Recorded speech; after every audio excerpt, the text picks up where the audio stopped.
Welcome everybody today to our Job Search Basics presentation. Um, my name is Joel Avey. I'm a career counselor in career services here at ESU. I'm also the internship coordinator. So I help students find internships, and obviously job searches are another part of my role here at ESU, but doing a lot of things to help students. I love working with you guys each and every day. If you don't know where we're at, we're located on the bottom level of the Memorial Union, right below the cafeteria, right next to international education, if that makes sense to you. So I do see a few familiar names that have joined us here on the presentation today. So I'm happy to have all of you here, and hopefully we'll have a good presentation that's informative for you today. So to get started here on job search basics, I know that this process can be very daunting and scary and intimidating for people, all those different adjectives that you can use. I know that it's a stressful time. So I wanted to, give you some steps to follow in your job search to make, this process a little easier and less terrifying for you, because it's something that we all go through and you'll have to continue to go through throughout your life. So it's good to develop some skills to get used to being good at job searches, because more than likely you're not going to have the same job for your entire life or career.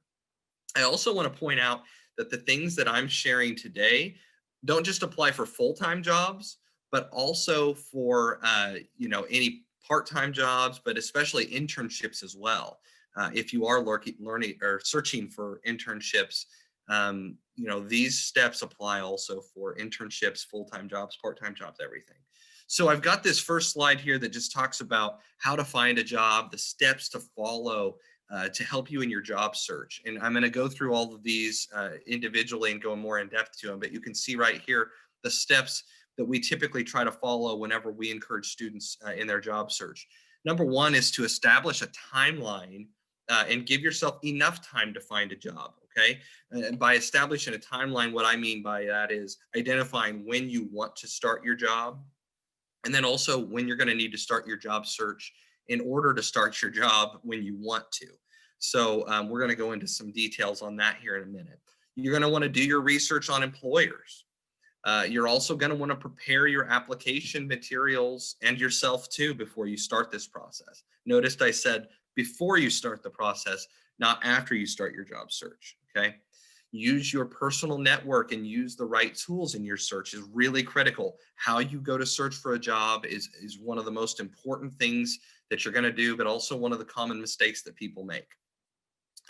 Also narrow your search. A lot of times people will come into my office, and when I ask them what their criteria is or where they're searching or what they're searching for, they just say, oh, anything, anywhere. And then I say, okay, so do you want to move to Afghanistan or to Brazil for a job? And they say, oh, no, I want to stay here in the US. I say, okay, so we got to start narrowing it down, whether it's nearby or where in a particular area you want to be. Also, applying is a critical step in making sure you're sending enough applications, but also making them targeted. And then staying organized in your search is very important. And I'm going to give you some steps that are and tips to help you stay organized in your search. Preparing for interviews and then following up with employers after the fact is really critical. And then finally, the job offer. I'm going to briefly touch on that at the end of the process when you do get that job offer. So before I get to explaining all these different steps more in detail, I want to remind you all that if you have questions, please feel free to chat them, type them into the chat, and also interrupt me if you want. Just go ahead and unmute and just, and let me know that if you have a question, and I'll be happy to stop during this presentation at any time to answer your questions, okay? So let's get started with our first step here, which is establishing a timeline for your search. Okay, this is what we were talking about earlier about when you want to get hired and when you want to start your job. Because guys, the average job search takes about 3 to 6 months. So that means you really need to start identifying your timeline for when you want to start and when you're going to need to start searching for that 3 to 6 month timeline. Obviously, not everybody is going to take 3 to 6 months. Sometimes you get lucky and you might find one in a month or two. But 3 months is very typical, especially, and then up to 6 is very normal. More than 6 months still happens fairly frequently, but obviously that's a little longer than average. So take that into consideration if you're wanting to start a job after you graduate, for instance, maybe in May, or an internship. If you want an internship to start this summer, you really need to be applying right now and starting to look into those things, whether it's a full-time job or internship. It's time to get started on that process. You're going to want to take into consideration also all of those things going on in your life right now, which includes your class schedule, the part-time jobs that you may have, or internships, and other obligations, such as clubs or things like that that you might be involved in. Job searches take a lot of time and effort, so you need to be taken into consideration how much time during the day that you are spending and need to spend on your job search. One thing that a piece of advice that someone gave me at one point was, your job search is like a job. Okay, you need to treat your job search like a job, which means you schedule time in for your job search specifically, just like you would for a part-time job or any other job that you have. You need to set aside time that you dedicate for this. And I would recommend setting aside time during working hours of 8 to 5, because that's when other businesses and organizations are open that you might be wanting to communicate with or ask questions. So trying to do it between 8 and 5 is a good idea. Also, set aside a few hours a day if you can, when it's time to really get focused on your job search. Keep in mind too that new jobs are posted daily. So during that 3 to 6 month time span that you might be searching, constantly check and update yourself on what's getting posted, because new jobs get posted each and every day. And it takes time for jobs to get posted in the application and interview process. So you got to understand that it takes time for jobs to get posted, but also when you apply and interview, that whole process takes a lot of time. It takes several weeks a lot of times before that job is posted and you might have an interview. So you got to be patient on jobs to get posted, but you also have to be aggressive and check often, okay? So that you're not just sitting back. Job searches are very much a proactive, aggressive approach that you need to take. They don't just fall in your lap typically. So you got to be proactive and go out and find them. Okay, so this slide here kind of highlights the time that it takes sometimes for jobs to be posted and then to get an interview. You see right there, the average time before a job is posted before an interview occurs is over a month. You can see right there, 38 days. And then after an interview, another 24 days is the average that it takes before a job offer is extended. So you're doing the math there, and that's a lot of time, guys, before a job offer could be extended. So you're talking about 2 months before you might have a job opportunity, and that's average, right? Before that job is posted and you actually have an offer is going to take about 2 months on average. So you can see the amount of time that it can take when something gets posted before you actually have that job offer in hand. So you got to keep these things into consideration when you're starting your search. Okay, ask any questions, like I said, as I go here. Feel free to chat in or interrupt me when you have a question. All right. So we're going to slide on now to researching employers, which is a step that a lot of people don't do. They just blindly apply a lot of times for jobs without researching employers. So you really need to hone in and identify the types of employers that you want to apply for jobs with. Okay. It's not just that a job's out there and it's available, so I'm going to apply. You want to know a little bit about the employer, about that job before you apply. So that way you don't get yourself into a bad situation or apply for a job with a company that you really don't want to work with. So you need to identify what type of industry you want to work in and do some research on the employers in those industries and the good employers in those industries. You're going to want to look into the different types of values that are important to you in a work environment or workplace, and then see if those match up with your employer. That might be difficult, you think, on the surface to say, well, how do I know if they believe in what I believe in terms of my values and what's important to me? Well, you want to spend some time talking to people and research them on their websites and see their mission statements and things that are important to them, and get a sense of them by not just their website, but also by talking to people, if you can, that have worked there or work there currently, or just your people that you trust and know that can give you advice on them. Okay, look into them and see if they have a good reputation. You don't want to work for a company that has a poor reputation with their employees, or maybe in other factors as well. So those are critical things to look into. Also, does the employer have a history of being successful? Okay, if you apply for a company or an organization that's on the verge of bankruptcy or might be having consistently, they do a lot of layoffs. You see it all the time in the news that specific companies are very notorious for layoffs. Then you need to be wary of applying for positions with those companies because you might get laid off very quickly. A lot of times, entry level positions are the first to get cut. And if you are in an entry level position right out of school, then you might be a easy target to lose your job. So you want to pay attention to the success of an organization if they are, doing well financially and have a history or not of layoffs. And then finally, I talked about this just a minute ago, but asking people that you know and trust about different organizations. That means your family, your friends, your professors here at school, your mentors, whoever it is, okay? Classmates that work for organizations. Get the lowdown on employers before you apply for them. It all goes into the research part, okay? All right, preparing your application materials and yourself. I said this in the intro that you want to do this before your search really starts, before you start applying, rather. So you don't want to start applying for positions before you have your materials ready. That's a mistake that people make all the time.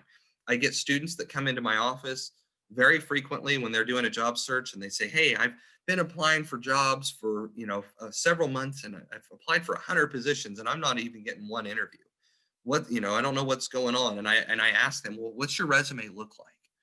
And they hand me their resume and it looks really bad. Okay, it's in bad shape, and it's very generic or it's poorly written. It just looks very bad. And I say, right there is your first problem. You're applying for positions with a resume that doesn't look very good. So you need to be getting your resume in shape before you start applying. Okay. That means, having your professors look it over. Maybe you've had a class assignment, but also career services. We do resume appointments. Okay. If you need help with your resume, we do resume reviews that you can do. You can schedule appointments through Handshake and set up a time to have one of us look over your resume and make sure it is high quality and ready to go before you start applying. Think of it this way. You have a one-time shot a lot of times for applying for a position. And if you go and send a resume that's not in good shape, that's your one shot really without an organization. And you might kind of be wasting opportunities by applying with a resume that's not in very good shape. So let's do that before we start applying. Customize your resume for each position you apply for. Don't just send the same generic resume for every job that doesn't ever change. So you want to tweak your resume just a little bit for the jobs that you apply for. Okay, and make sure that you're targeting your resume and the words on your resume to show the different types of skills and experience that the employer is looking for on the job posting. So you want to do a little bit of homework, look at the job posting that you're applying for a position, and you want to make sure that on your resume, you are showing the skills and experience that the employer is looking for, what they want. When they say, "Hey, we want you to have good communication skills or organization skills or interpersonal communication," those different types of things, you need to make sure that you have on your resume how you have those skills and how you've done them in real life. This is not a resume review workshop today. We do have talk about it Tuesdays on resumes and other resources on Handshake and on our career services website. I encourage you to look at resume resources that we have available, but it's really critical to get those straightened out and targeted towards each job that you apply for. You need to find out if you need to write a cover letter or not. Okay. A lot of jobs do not require a cover letter, but yet people submit them. You don't need to submit a cover letter if it's not required. Okay. So, you only need to write a cover letter if it requests one. But if you do need to write one, again, we can help with that. And we have resources on that in our career services library on Handshake, our resources library on Handshake, and also on our website. Check to see if you have 3 to 5 solid references and have you asked them if they can be a reference. One of the key steps is not just identifying 3 to 5, but also asking them, "Hey, can I use you as a reference?" And then you can put them on a reference page on your resume. It's a separate page, like a second page to your resume. Okay. And you want to just ask them if you can be a reference. And if they are a good one, you want to make sure they're going to give you a good reference too. We see it all the time that people ask for references, and those references actually give them bad references. So you want to be very confident that they're going to give you a good recommendation.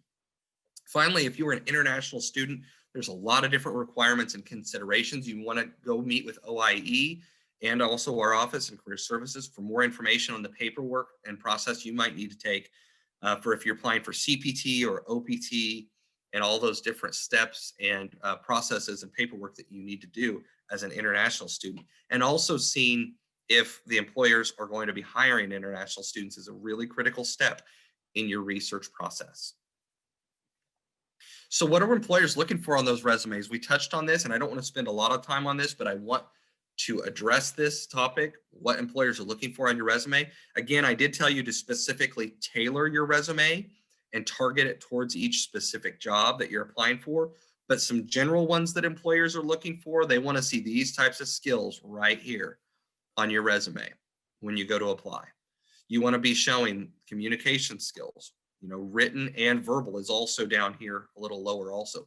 Communication skills, problem solving skills, ability to work in a team, initiative, analytical and quantitative skills, strong work ethic, leadership, being detail oriented, and technical skills, which are the skills specific to the job.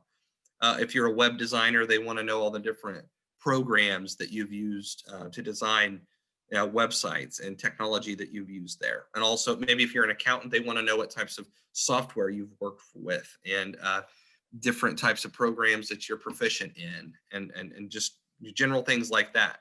And skills that you have that are related to being an accountant that would be important to write down on your resume. Those are the types of skills that they want to see. Okay, I'm going to pause for a second. I've been talking a lot, and I know I'm talking quickly. It's because there's a lot to cover. Do we have any questions yet? Take a drink while I'm waiting for you. Okay, I don't see any, so don't forget to type one in the chat box too if you don't feel like asking. So using your personal network and the right tools is also really critical. This is another step that people kind of do backwards, all right? Using your personal network is the best place to find a job, okay? Your personal network includes all of those different family and friends and professors that you have here on campus, just different people that you've met through career fairs and recruiting events that come to campus.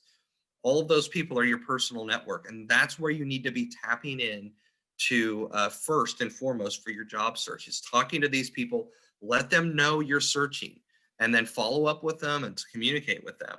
About 75% of all positions are filled through networking, okay? But yet people spend probably about 75% of their search looking online. So people don't use their personal network enough, but yet they tend to focus mostly just searching websites for jobs, okay? And that's kind of backwards. Now, I'm not saying that you shouldn't use websites and online resources, okay? You should use those, but it should be a supplement. They're a great tool to supplement your search, but they shouldn't be your sole focus.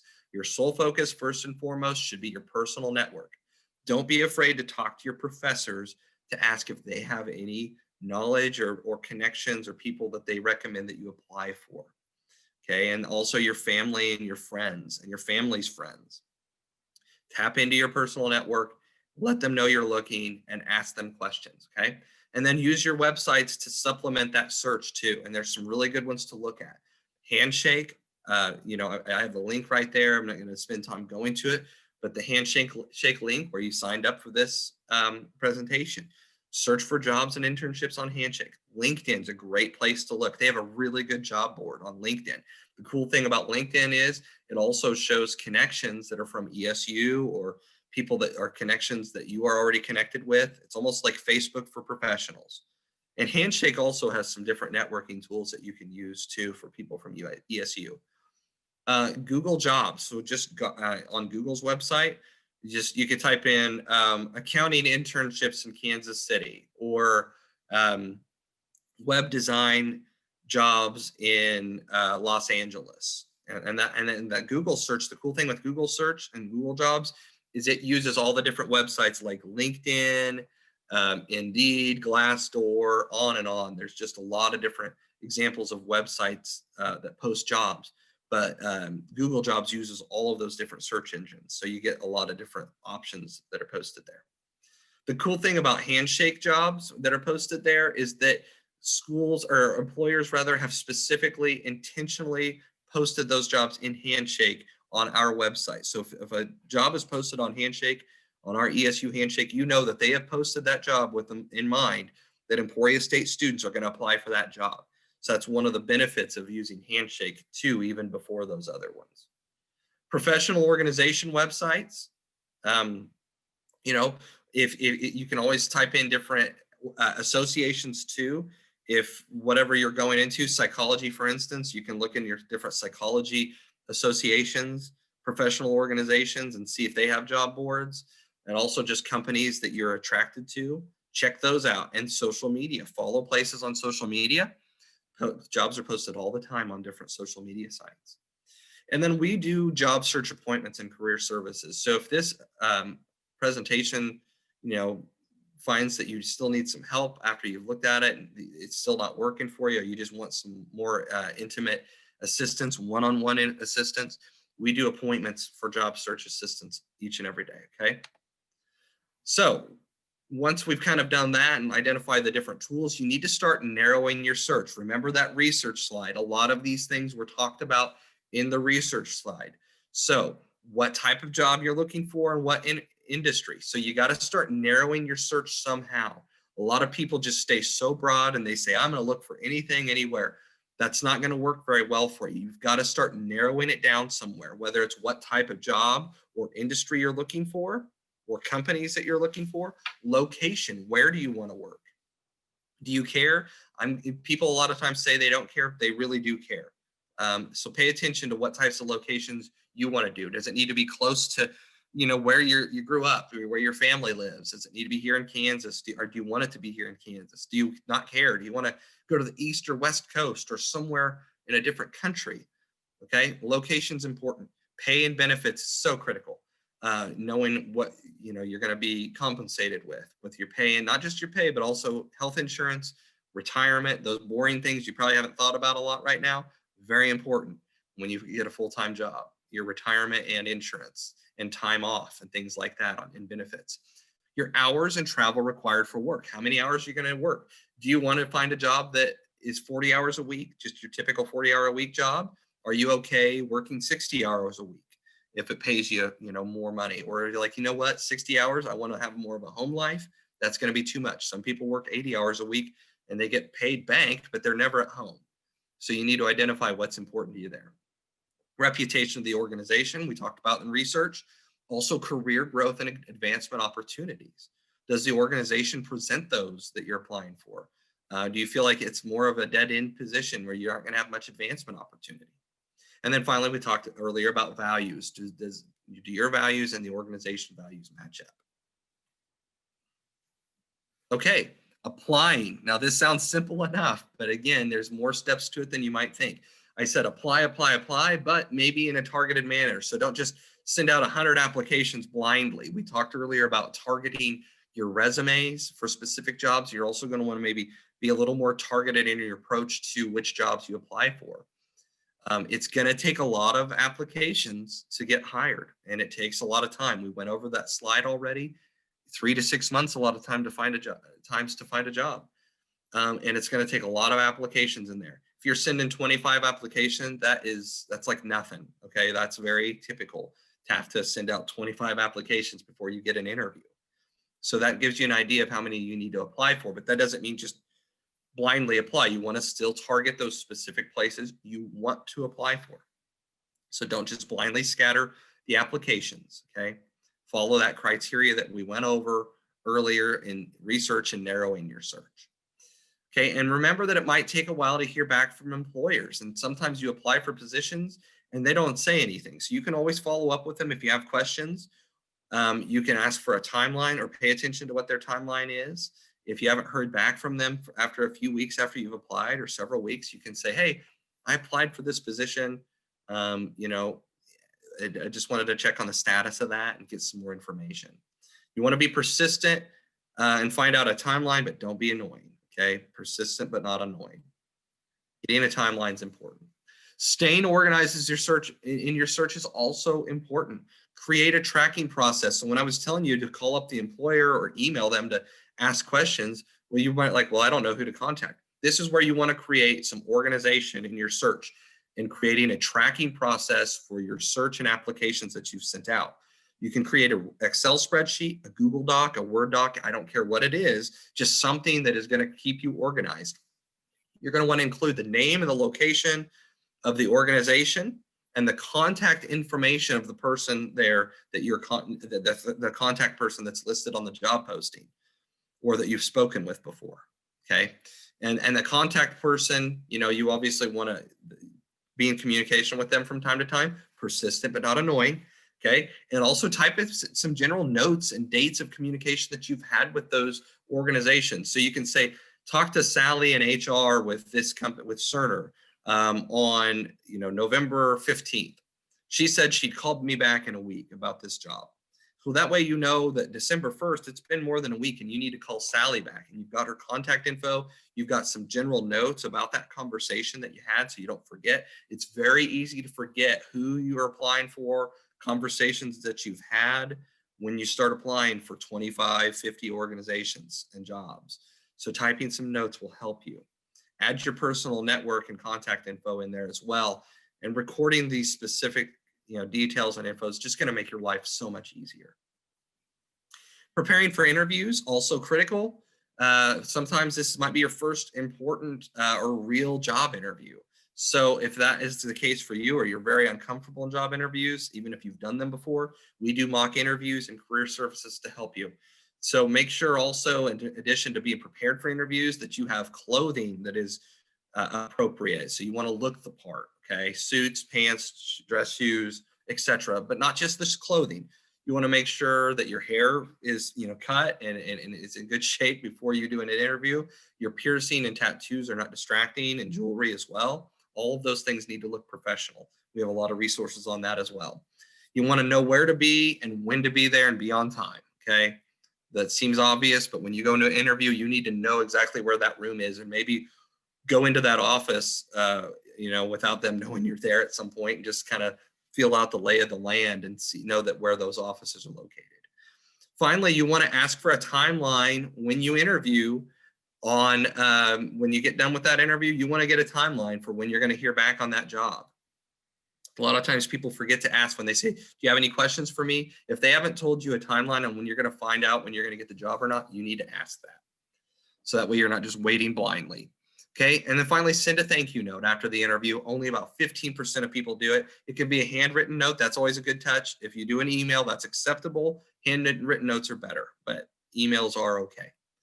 Following up, that's kind of hand in hand with thank you notes. You want to follow up with employers throughout that process, during the interview process, before, or the search process, and after. Again, persistent, not annoying. Ask for timelines so that you're not continually bothering them. When am I going to find out? Okay, check your emails and respond to emails. Please respond to them.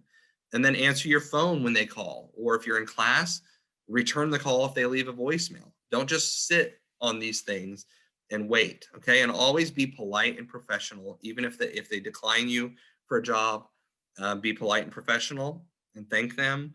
Don't burn bridges, because you never know when you might be, getting a job opportunity with that organization, or if another candidate falls through, they can always circle back to you too.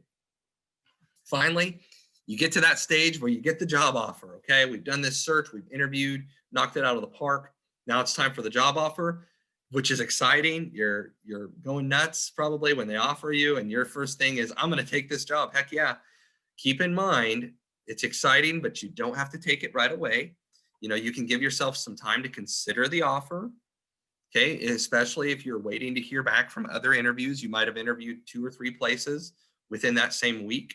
If you want to give yourself some time to hear back from others, you can do that. And you might want to negotiate. If you have the ability to negotiate salary, which is ironically enough, another talk about it Tuesday we're going to do in a couple of weeks, you might need to negotiate and give yourself some time. So you want to ask for a timeline on when they need an answer. Don't put them off or take too long. Usually you can ask for a few days or the weekend or up to a week. Hey, they offered me on Monday. Can I get to you by the end of this week? Or they offer you on a Thursday or a Friday. Can I think through the weekend or wait till Monday or Tuesday of next week? And you can talk to them about a timeline with that. Finally, don't turn down a job offer if you've accepted it. I know that that does happen very rarely from time to time with a good reason, but typically people, when they do this, it probably wasn't a good reason. But you don't want to accept the job offer if, I mean, sorry, you don't want to turn down a job offer if you've accepted it. It can damage your reputation and also ESU's reputation as well. There are some circumstances where that's unavoidable and you want to be very polite and upfront with them, but it's not encouraged at all to turn down a job offer after you've accepted it. Okay, what questions do we have? I want to leave a few minutes. It's already 12:32, but what questions do we have out there for anything that you need help with? Or any questions about the presentation?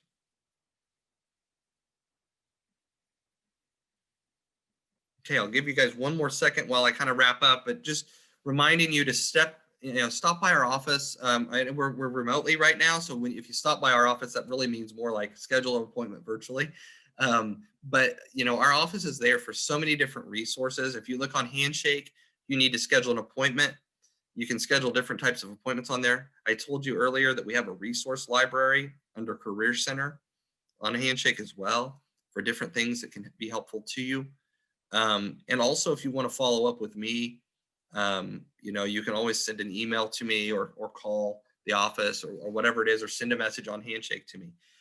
Just anything that you have questions with, reach out to our office. We're here to help you. Even though we're virtual right now, we're still doing the same stuff we've always done in terms of helping students, okay? So reach out if you have questions or need assistance. Any other questions before we log off? I had one in the chat box, but okay, where's so it didn't pop up. That's fine. There it is. I can just ask it. So I've applied for things where they want, like, you list your jobs that you've previously had, and then they want a description of what your responsibilities were and your accomplishments. And that stuff I also have on my resume. And so I feel like I'm just repeating it. Is that okay to do, to just copy and paste? Am I expected to rephrase it? What do you recommend? No, that's probably okay. To copy and paste it. It's not going to hurt anything if you rephrase it a little bit, but basically, like the job application form has the same thing. Yeah, I mean, and it's good to actually be consistent too. I think there's something to be said with keeping it consistent, and you're getting your message across. By repeating it even a little bit. If you think of anything different or want to just barely change wording, that's totally fine, but it's also fine to copy and paste it in there. They're not going to punish you for that. Great, thank you. Yeah, great question too. What other ones? And I sorry, I missed that in the chat. It didn't pop up on my thing until I clicked on it there. So any other questions? I don't see anything else in the chat, but what other questions do you guys have?